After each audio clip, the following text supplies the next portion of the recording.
ቢሾፍቱ ኤርፖርት የዲዛይን ስራ አልቋል። ኮንሰልታንት ተቀጥሯል።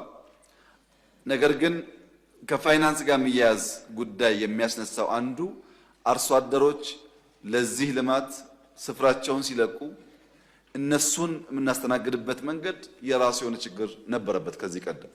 ያ እንዳያጋጥመን ፕሮጀክቱ ሳይጀመር ሙሉ በሙሉ አርሶ አደሮች ቦታቸውን ሲለቁ ኑሯቸው ሳይስተጓጎል አማራጭ ቤትና የኑሮ ዘዬ እንዲከተሉ ሰፊ ስራ ተሰርቷል። ሰፊ እጅግ የሚያኮራ ስራ ተሰርቷል። አርሶ አደሮች ደስተኛ ሆነው ኑሯቸው ተሻሽለው ከወጡ እዚያ ቦታ የምንሰራው ኤርፖርት ዘርፈ ብዙ ጠቀሜታዎች ያመጣል። ኢትዮጵያ እስካሁን ባለው ሁኔታ ለውጭ በረራ የምትጠቀመው የቦሌ ኢንተርናሽናል ኤርፖርት ነው። ቦሌ ደግሞ አዲስ አበባ ስለሆነ ከፍተኛ አልቲቲዩድ ስለሆነ ከዚህ ራቅ ወዳለ ስፍራ የሚሄዱ አውሮፕላኖች በቂ ነዳጅ ነው ሊነሱ አያስችላቸውም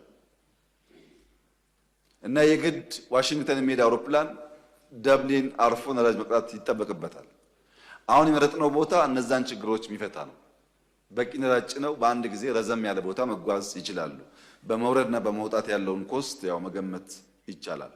ከዚያ በተጨማሪ ከ100 ሚሊዮን ፓሴንጀር በላይ በአመት የሚያስተናግድ ስለሆነ በአፍሪካ የመጀመሪያው ትልቁ አየር መንገድ ብቻ ሳይሆን ትልቁ ኤርፖርትም ይሆናል ማለት ነው። ይሄ ኢትዮጵያ በቀጣይነት በአየር ትራንስፖርት ውስጥ ሀብ ሆነ አፍሪካ ውስጥ አፍሪካን ከተቀረው ኮንቲኔንት ለማገናኘት ያላትን መሻት ለማሳካት በእጅጉ የሚያግዝ ነው። ከለውጥ በኋላ በርካታ የማስፋፊያ ስራዎች ተሰርተዋል። ቦሌ ወደ 20 ከዛ በላይ ሚሊዮን ፓሴንጀርስ አሁን መጠቀም ይችላል። ቦሌ ላይ ግን ሞልቷል፣ አልቻለም። ከዛ በላይ ቶሎ ካልተዘጋጀን በቀር ከዚህ በላይ ማስፋት እድል ስለሌለ እንቆማለን። ያ እንዳይሆን አዲሱ ኤርፖርት በከፍተኛ ደረጃ የኢትዮጵያ ኢኮኖሚ የሚያግዝ ኢትዮጵያን ከዓለም ጋር የሚያገናኝ ለአፍሪካም ጥሩ ብስራት ይሆናል ተብሎ የሚጠበቅ ነው። ይህም $10 ቢሊዮን ገደማ የሚገመት ኢንቨስትመንት ነው።